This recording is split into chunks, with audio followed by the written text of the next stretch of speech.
Have you ever shared something with your loved ones and instantly regretted it? After 3 decades counseling older adults, I've discovered something surprising. Total transparency isn't always the recipe for family harmony. As we enter our golden years, we naturally want to be open with those closest to us. But I've seen firsthand how certain revelations can unexpectedly transform supportive family relationships into something, well, complicated. I'm not advocating for secrecy here. What I'm suggesting is what I call thoughtful discretion. Mindful boundaries that protect both your peace of mind and your precious family connections. In today's video, I'll share 5 areas where a little privacy might actually strengthen your family bonds. These insights have helped thousands of my clients maintain their independence while nurturing close relationships with their families. Drop a comment letting us know what city you're watching from, and hit that like and subscribe button for more wisdom that honors your life experience. Now, let's explore the first area where a bit of privacy might actually be the kindest approach. 1. Your detailed financial picture. The money conversation changes dramatically after 65. I didn't learn this from a textbook. I watched it unfold with my dear friend Eleanor, a retired school principal. Eleanor, always priding herself on honesty, decided to have a complete transparency session with her 3 grown children. With the purest intentions, she spread her financial statements across her kitchen table one Sunday afternoon. "I thought I was doing the responsible thing," she confided later, her voice tight with emotion. "Within a month, my oldest was sending me articles about safer investments. My daughter questioned my monthly donations to the local theater, and my youngest started hinting I should help with his mortgage." This isn't just Eleanor's experience. A recent Boston University study found that nearly 70% of seniors who shared detailed financial information with adult children experienced increased family tension within just 6 months. Those aren't odds I'd bet on. Why does this happen? Because money isn't just numbers. It represents freedom, choices, and deeply personal values. When family members know precisely what you have, they naturally develop opinions about how you should manage it. Even the most well-meaning children can't help seeing your resources through the lens of their own priorities and concerns. As Thomas, a 75-year-old retiree in my discussion group, put it, "The moment my sons knew exactly what was in my accounts, our relationship shifted. Suddenly, my weekly golf game became an unnecessary expense. I felt like I was 16 again, asking permission to use the car." The change is subtle but profound. Family members who once viewed you as capable and independent may unconsciously begin seeing you as someone needing guidance. That $25 lunch with friends or $100 gift to a grandchild becomes subject to invisible scrutiny. Financial advisor Patricia Reynolds explains it perfectly. When adult children know their parents have substantial savings, they often unconsciously factor it into their own financial planning. This creates expectations that can strain relationships. So what's the balanced approach? You don't need to be secretive, but consider sharing general outlines rather than specific numbers. Instead of exact figures, use general terms. "I've planned carefully," or "I'm managing comfortably."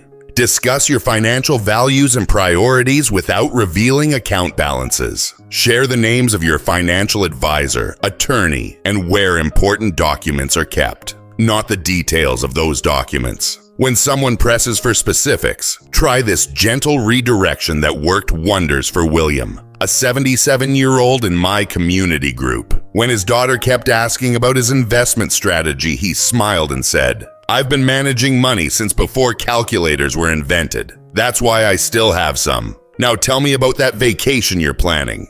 His good-natured deflection preserved both his privacy and their relationship. Remember, maintaining some financial privacy isn't about distrust. It's about preserving your autonomy and preventing that subtle shift where your personal resources become a family discussion topic. 2. Everyday health concerns. Isn't it interesting how our bodies become more talkative as we age? A hip that forecasts rain, a back that negotiates with stairs. These conversations with our bodies are completely normal, but sharing every minor discomfort with your family, that's where complications begin. My friend David learned this lesson the hard way. At 70, he started casually mentioning every small health concern to his adult children. My shoulder's stiff today. Had a headache this morning. Feeling a bit tired after gardening. He thought he was just making conversation. Little did he know he was accidentally rewriting his family role. Within months, David's daughter was texting him daily health check-ins. His son started researching senior living communities just to be prepared. And his weekend outings with grandchildren were rescheduled twice because his daughter worried he might need to rest. I never intended to worry them, David told me over coffee. Now I can't mention a paper cut without my kids treating me like I'm made of porcelain. A fascinating study from the Journal of Aging Studies confirms David's experience isn't unusual. Researchers discovered that when seniors regularly mention minor health issues to family members, those family members typically overestimate the severity by 70%. That's right. What you experience as a 2 inches on the discomfort scale often registers as a 7 inches in your children's perception. Why such a dramatic difference? Because for adult children, parents' health concerns trigger complex emotions. Fear of losing you, guilt about not doing enough, even unconscious anxiety about their own mortality. Your casual mention of being tired becomes, in their minds, a possible warning sign. Before long, this well-intentioned concern can chip away at your independence. Family members may begin questioning your judgment, taking over decisions, or treating you as fragile. As one 82-year-old in my discussion group put it, "The moment I mentioned my knees were bothering me, my daughter tried to take away my car keys.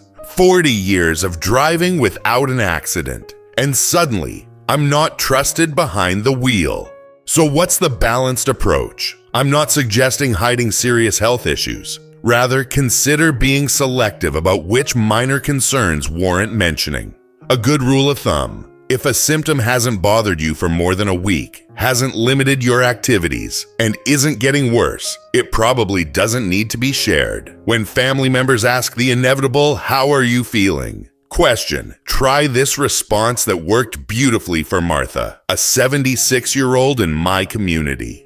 "I'm doing well enough to enjoy what matters, like hearing about your new project. Tell me more about that." This gentle redirection maintains your privacy while showing genuine interest in them. Remember, the image your family holds of you powerfully influences how they treat you. By focusing conversations on your interests, activities, and the positive aspects of your life, you help them continue seeing you as the capable, vibrant person you are. 3. Your unfiltered opinions on family disagreements. When my cousin and his wife were heading toward divorce after 29 years of marriage, everyone in our extended family had strong opinions. My niece called me regularly, hoping I'd agree her mother was being unreasonable. My nephew wanted me to convince his father to try harder. Even my cousin's wife reached out seeking validation for her perspective. I had definite thoughts about the situation. I'd observed their marriage for decades and had insights neither could see.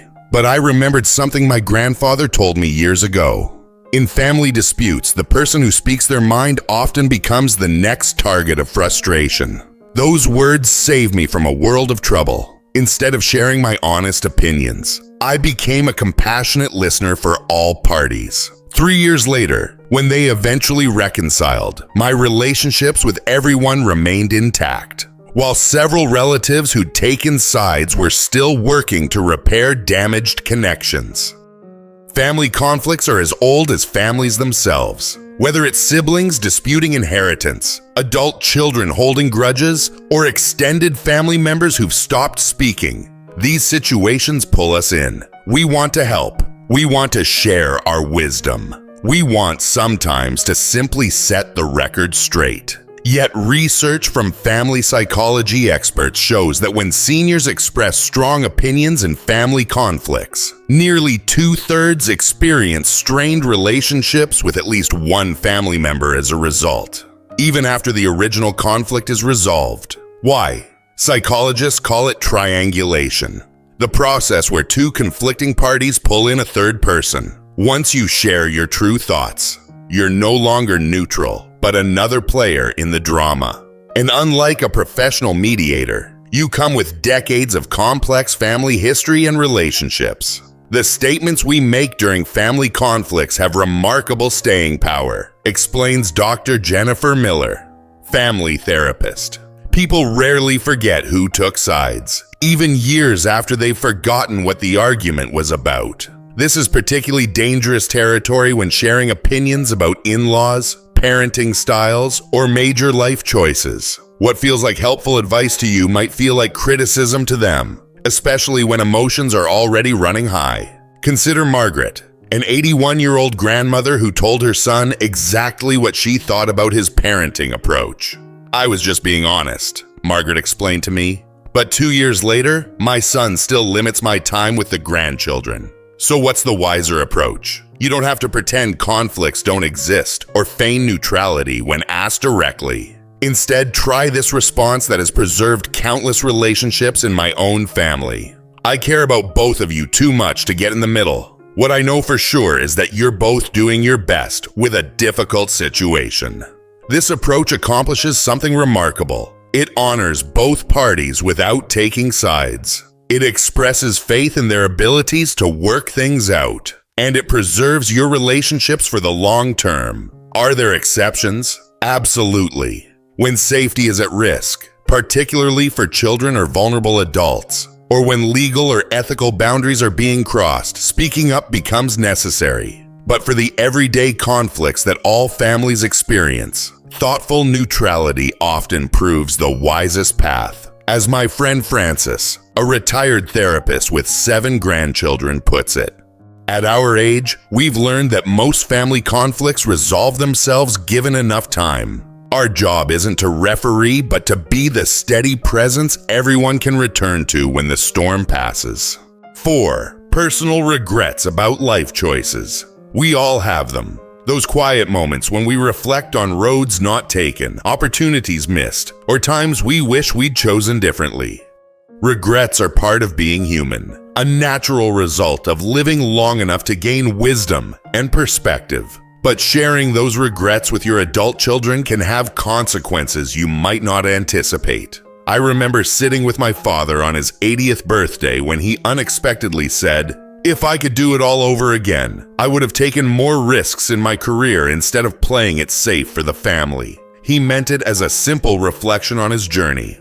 But I immediately felt a weight of responsibility. Had our family somehow limited him? Should I have encouraged him to pursue his dreams more? Was our comfortable life somehow inadequate? This personal experience is supported by research. A study from the Family Institute found that over 3/4 of adult children internalize their parents' expressed regrets, often interpreting them as indirect criticisms or sources of guilt, even when that's not the parent's intention at all. Think about it. If you mention wishing you'd spent less time working and more time with family, your children might hear, "I wasn't present enough." If you express regret about not pursuing a passion, they might wonder if family responsibilities held you back. Even casual comments like, "I wish we'd moved to Arizona years ago," can make children question whether your life choices, which included raising them, brought you fulfillment. Catherine, a 79-year-old retired nurse in my community group, learned this lesson after mentioning to her son that she sometimes regretted not pursuing medical school. For months afterward, my son kept sending me articles about senior education programs, offering to help with applications, even suggesting online courses, Catherine told me. He couldn't understand that I wasn't asking for solutions. I was just reflecting on my journey. The same principle applies to romantic regrets. Mentioning a past love, even in a seemingly innocent way, can make your current partner feel like a second choice. Even reminiscing about friendships that drifted apart can shift how your family perceives your satisfaction with present relationships. This doesn't mean you should never process your regrets. In fact, thoughtful reflection on life's what-ifs can be healthy and meaningful. But consider finding appropriate outlets. A trusted friend from your own generation who understands life's complexities. A professional counselor who can provide perspective without emotional entanglement. A personal journal where you can explore feelings privately. A peer support group where everyone understands the value of life review. These alternatives allow you to process feelings without inadvertently burdening those who love you most. There are, of course, exceptions. Sharing regrets can be appropriate when they serve as valuable life lessons, offered at the right moment with clear context. I regret not taking better care of my health in my 50s. Can be meaningful guidance when a child is facing similar choices. The key is being intentional about the purpose and timing of such revelations. 5. Current financial worries. Let's talk about something different from our first financial point. While Section 1 addressed sharing too many details about your assets, this is about the opposite situation, revealing financial hardships or insecurities you may be experiencing. Alice, a 73-year-old retired teacher from my community, faced unexpected expenses after her car needed major repairs. With costs exceeding her monthly budget, she reluctantly shared her financial stress with her children during a family dinner. I thought I was just being honest, she told me later. I never expected what happened next. Within days, her daughter was questioning every purchase she made, including her weekly painting class. Her son started sending links to part-time job postings, and her daughter-in-law began suggesting more affordable housing options. Suddenly, I wasn't the mother who'd managed a household on a teacher's salary for decades, Alice said. I became someone who couldn't be trusted with her own decisions, all because I shared one financial setback. Financial advisor Robert Thompson, who specializes in senior finances, explains, when older adults reveal financial struggles to family members, it typically triggers one of two extreme reactions, either overprotective micromanagement or a profound loss of confidence in the parent's judgment. Neither response helps the actual situation.